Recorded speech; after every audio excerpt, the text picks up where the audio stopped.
Dans une lettre datée de 1940, Cocteau écrit « Nous serons récompensés d'être purs et sans calcul ».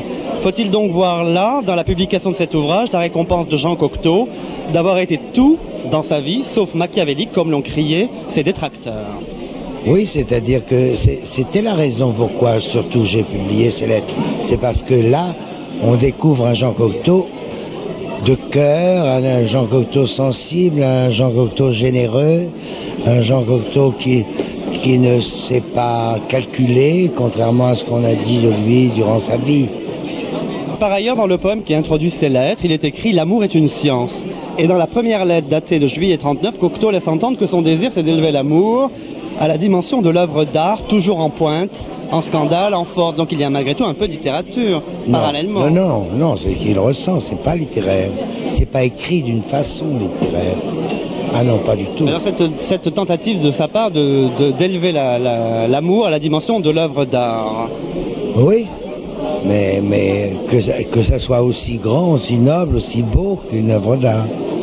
En 1940, enfin, Jean Cocteau écrivit « Je ne suis venu à Perpignan que parce que je priais le ciel que tu m'y rejoignes et que le sort nous réunisse. » 4 ans après le 20e anniversaire de la mort de Jean Cocteau fêté dans cette même ville, le sort vous réunit tous les deux encore une fois à Perpignan. Encore une fois, Perpignan, oui, c'est extraordinaire. Oui.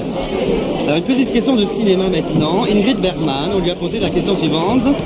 À l'âge que vous avez aujourd'hui, combien de films... Elle est moins âgée que moi. Bah attendez, ça peu importe. Oui. C'est pour introduire ma question. Combien de vos films, d'après vous, sont dignes de passer à la postérité? Elle a répondu 3. Dans l'ordre, Jeanne d'Arc, Casablanca et Sonate d'automne. Je vous pose la même question aujourd'hui. Quels sont vos films qui, selon vous, sont dignes de passer à la postérité?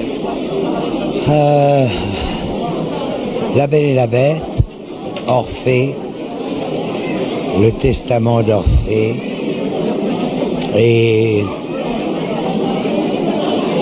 Les Parents terribles, L'Aigle à 2 têtes. Jean Cocteau, si je comprends bien, vous êtes lié dans la... Mais oui, parce que ça sera grâce à Jean Cocteau que ces films passeront à la postérité. Vous avez pourtant tourné avec Luchino Visconti, je crois, Les Nuits Blanches. Oui, mais il y a des films de Luchino Visconti, parce que pour moi c'est le plus grand metteur en scène que j'ai rencontré, mais il a fait des films plus importants que Nuit Blanche. Jean Marais, il ne me reste plus qu'à vous remercier pour votre disponibilité.